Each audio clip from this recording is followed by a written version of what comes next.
ಕಾಲ್ ಸೂಪ್ನ ಈ ಥರ ಒಂದ್ಸರಿ ಟ್ರೈ ಮಾಡಿ ನೋಡಿ, ತುಂಬಾ ಸಿಂಪಲ್ಲಾಗಿ ಟೇಸ್ಟಿಯಾಗಿ ಆಗುತ್ತೆ. ಸೊ ಈ ಒಂದು ರೆಸಿಪಿ ನಿಮ್ಗೆ ಇಷ್ಟ ಆಗುತ್ತೆ.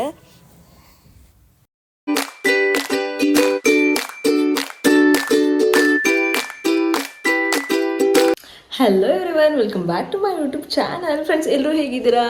ನಾನು ಚೆನ್ನಾಗಿದ್ದೀನಿ, ನೀವೆಲ್ಲ ಚೆನ್ನಾಗಿದ್ದೀರಾ ಅಂತ ಭಾವಿಸ್ತಾ ಇವತ್ತಿನ ವ್ಲಾಗ್ನ ನಾನು ಸ್ಟಾರ್ಟ್ ಮಾಡ್ತಾ ಇದ್ದೀನಿ. ಸೊ ಫ್ರೆಂಡ್ಸ್, ಯಾರು ಹೊಸದಾಗಿ ನನ್ನ ಚಾನಲ್ನ ನೋಡ್ತಿರೋ ದಯವಿಟ್ಟು ಸಬ್ಸ್ಕ್ರೈಬ್ ಮಾಡ್ಕೊಂಡು ನೋಡಿ ನನ್ನ ಚಾನಲ್ನ. ಮತ್ತು ಫ್ರೆಂಡ್ಸ್, ಇವತ್ತಿನ ವ್ಲಾಗ್ ಬಗ್ಗೆ ನಿಮ್ಗೆ ಆಲ್ರೆಡಿ ಗೊತ್ತಾಗಿರುತ್ತೆ. ಸೊ ಇವತ್ತು ನಾನು ಕಾಲ್ ಸೂಪ್ ರೆಸಿಪಿನ ನಿಮ್ಮ ಹತ್ರ ನಾನು ಶೇರ್ ಮಾಡ್ತಾ ಇದ್ದೀನಿ. ಸೊ ಬಾಣಂತನ ಟೈಮಲ್ಲಿ ಎಲ್ಲರ ಮನೆಯಲ್ಲೂ ಸೊ ಕಾಲ್ ಸೂಪ್ನ ಮಾಡಿ ಕುಡಿಸ್ತಾರೆ. ಬಿಕಾಸ್ ಬೋನ್ಸ್ ಎಲ್ಲ ಸ್ಟ್ರಾಂಗ್ ಆಗುತ್ತೆ ಅಂತ ಹೇಳಿ ನಾವು ಫೀಡ್ ಮಾಡ್ತಿರ್ತೀವಿ. ಈ ಟೈಮಲ್ಲಿ ನಮಗೆ ತುಂಬಾ ಎನರ್ಜಿ ಬೇಕಾಗುತ್ತೆ. ಸೊ ಆದ್ದರಿಂದ ಕಾಲ್ ಸೂಪ್ ಕುಡಿಯೋದ್ರೆ ತುಂಬಾ ಒಳ್ಳೆಯದು ಅಂತ ಹೇಳ್ತಾ ಇರ್ತಾರೆ. ಸೊ ಆದ್ದರಿಂದ ಇವತ್ತಿನ ನನ್ನ ಮನೆಯಲ್ಲಿ ಸಿಂಪಲ್ಲಾಗಿ ತುಂಬಾ ಟೇಸ್ಟಿಯಾಗಿ ಯಾವ ಥರ ಕಾಲ್ ಸೂಪ್ನ ಮಾಡೋದು ಅಂತ ನಿಮ್ಮೊಟ್ಟಿಗೆ ನಾನು ನನ್ನ ರೆಸಿಪಿನ ಶೇರ್ ಮಾಡ್ತೀನಿ. ಬನ್ನಿ ನೋಡ್ಕೊಂಡು ಬರೋಣ. ಎಲ್ಲದಕ್ಕಿಂತ ಹೆಚ್ಚಾಗಿ ಈ ಟೈಮಲ್ಲಿ ಅಷ್ಟೇ ನಮ್ಗೆ ಈ ಥರ ಸೇವೆ ಮಾಡೋದು. ಸೊ ಎಲ್ಲನೂ ಮಾಡಿ ಕೈಗೆ ಕೊಡ್ತಾ ಇರ್ತಾರೆ. ಸೊ ನಾವು ಕುಡಿತಾ ಇರ್ತೀವಿ, ತಿಂತಾ ಇರ್ತೀವಿ. ಎಷ್ಟು ಸಾಧ್ಯನೋ ಅಷ್ಟು ಸೇವೆ ಮಾಡಿಸ್ಕೊಂಡ್ಬಿಡ್ಬೇಕು. ಸೊ ನೆಕ್ಸ್ಟ್ ಅಂತೂ ನಾವು ಮಾಡಿಸ್ಕೊಳ್ಳೋಕ್ಕೆ ಟೈಮ್ ಇರಲ್ಲ. ಬಿಕಾಸ್ ನಾವು ಊಟ ಮಾಡೋದಕ್ಕೆ ಟೈಮ್ ಇರಲ್ಲ, ಮಕ್ಕಳು ನೋಡ್ಕೊಳ್ಳೋದ್ರಲ್ಲೇ ಬ್ಯುಸಿ ಆಗಿಬಿಟ್ಟಿರ್ತೀವಿ. ಸೊ ಆದ್ದರಿಂದ ನಾನು ಈ ಒಂದು ಟೈಮ್ನ ತುಂಬಾ ಎಂಜಾಯ್ ಮಾಡ್ತಿದ್ದೀನಿ ಫ್ರೆಂಡ್ಸ್. ಮತ್ತೆ ಫ್ರೆಂಡ್ಸ್, ನಾನು ಡೈಲಿ ವ್ಲಾಗ್ಸಲ್ಲೆಲ್ಲ ಶೇರ್ ಮಾಡ್ತಿರ್ತೀನಿ ನನ್ನ ಫುಡ್ ರುಟೀನ್ ಯಾವ ಥರ ಇರುತ್ತೆ ಅಂತ ಹೇಳಿ. ಸೊ ಆ ವ್ಲಾಗ್ಸ್ನ ಯಾರು ನೋಡ್ಕೊಂಡು ಬಂದಿಲ್ವೋ ನೋಡ್ಕೊಂಡು ಬನ್ನಿ, ಅದು ನಿಮಗೆ ತುಂಬಾ ಹೆಲ್ಪ್ಫುಲ್ ಆಗುತ್ತೆ. ಸೊ ನಾನು ಯಾವ ಥರ ಡಯಟ್ ಮಾಡ್ತಿದ್ದೀನಿ ಅಂತ ನಿಮಗೂ ಗೊತ್ತಾಗುತ್ತೆ. ಆ ವಿಡಿಯೋನ ಒಂದ್ಸರಿ ಚೆಕ್ಔಟ್ ಮಾಡಿ. ಸೊ ಬನ್ನಿ ಫ್ರೆಂಡ್ಸ್, ಮತ್ತೆ ಯಾಕೆ ತಡ, ಸ್ಟಾರ್ಟ್ ಮಾಡೋಣ ರೆಸಿಪಿನ. ನೋಡಿ ಏನೆಲ್ಲ ಸಾಮಗ್ರಿಗಳನ್ನ ತೊಗೊಂಡಿದ್ದೀನಿ ಅಂತ. ಸೊ 1 ಗೆಡ್ಡೆ ಬೆಳ್ಳುಳ್ಳಿನ ಕಟ್ ಮಾಡಿ ಇಟ್ಕೊಂಡಿದ್ದೀನಿ, 1 ಇಂಚು ಶುಂಠಿನ ಕುಟ್ಕೊಂಡು ಇಟ್ಕೊಂಡಿದ್ದೀನಿ, ಮತ್ತು 1 ಗೆಡ್ಡೆ ಬೆಳ್ಳುಳ್ಳಿನ ಅದನ್ನು ಅಷ್ಟೇ ಚೆನ್ನಾಗಿ ಕುಟ್ಕೊಂಡು ಇಟ್ಕೊಂಡಿದ್ದೀನಿ, ಮತ್ತು ಉಪ್ಪು, ಮೆಣಸು ಮತ್ತು ಕೊತ್ತಂಬರಿ ಸೊಪ್ಪು. ಇಷ್ಟೇ, ತುಂಬಾ ಸಿಂಪಲ್ ಇಂಗ್ರೀಡಿಯೆಂಟ್ಸು, ಬಟ್ ತುಂಬಾ ಟೇಸ್ಟಿಯಾಗಿ ಆಗುತ್ತೆ. ನೋಡಿ, ಕಾಲು ಅಷ್ಟೇ ತೊಳೆದು ಇಟ್ಕೊಂಡಿದ್ದೀನಿ, ರೆಡಿ ಮಾಡಿ ಇಟ್ಕೊಂಡಿದ್ದೀನಿ. ನೆಕ್ಸ್ಟು ಒಂದು ಕುಕ್ಕರಲ್ಲಿ ಸ್ವಲ್ಪ ಎಣ್ಣೆನ ಬಿಟ್ಕೊಂಡಿದ್ದೀನಿ. ಕುಕ್ಕರಲ್ಲೇ ಮಾಡ್ಕೊತೀವಿ, ಬಿಕಾಸ್ ತುಂಬಾ ಈಸಿಯಾಗಿ ಕೂಗಿಸ್ಕೊಬೋದಲ್ವಾ, ಚೆನ್ನಾಗಿ ಬೇಯುತ್ತೆ, ಕಾಲು ಎಲ್ಲ ಚೆನ್ನಾಗಿ ರಸ ಬಿಡುತ್ತೆ ಅಂತೇಳಿ.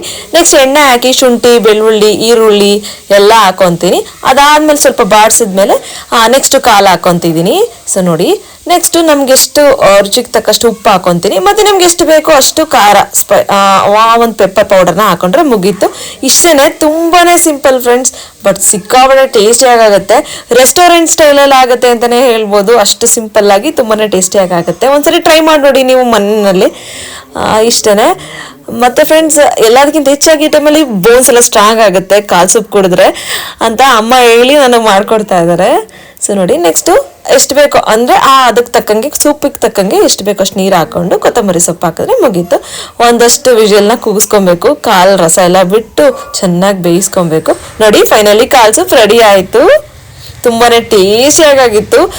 ನನಗಂತೂ ಈ ಒಂದು ರೆಸಿಪಿ ತುಂಬ ಇಷ್ಟ. ಅಮ್ಮ ಮಾಡಿಕೊಡೋದು ತುಂಬಾ ಚೆನ್ನಾಗಾಗುತ್ತೆ.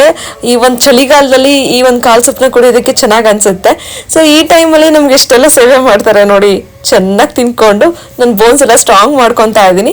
ಸೊ ನಿಮ್ಗೆಲ್ಲರಿಗೂ ಈ ರೆಸಿಪಿ ಇಷ್ಟ ಆಯಿತು ಅಂತ ಭಾವಿಸ್ತೀನಿ. ಯಾರಿಗೆಲ್ಲ ಇಷ್ಟ ಆಯಿತೋ ನೀವು ಕೂಡ ನಿಮ್ಮ ಮನೆಯಲ್ಲೇ ಟ್ರೈ ಮಾಡಿ ನೋಡಿ, ಆರೋಗ್ಯಕ್ಕೆ ತುಂಬಾ ಒಳ್ಳೆಯದು.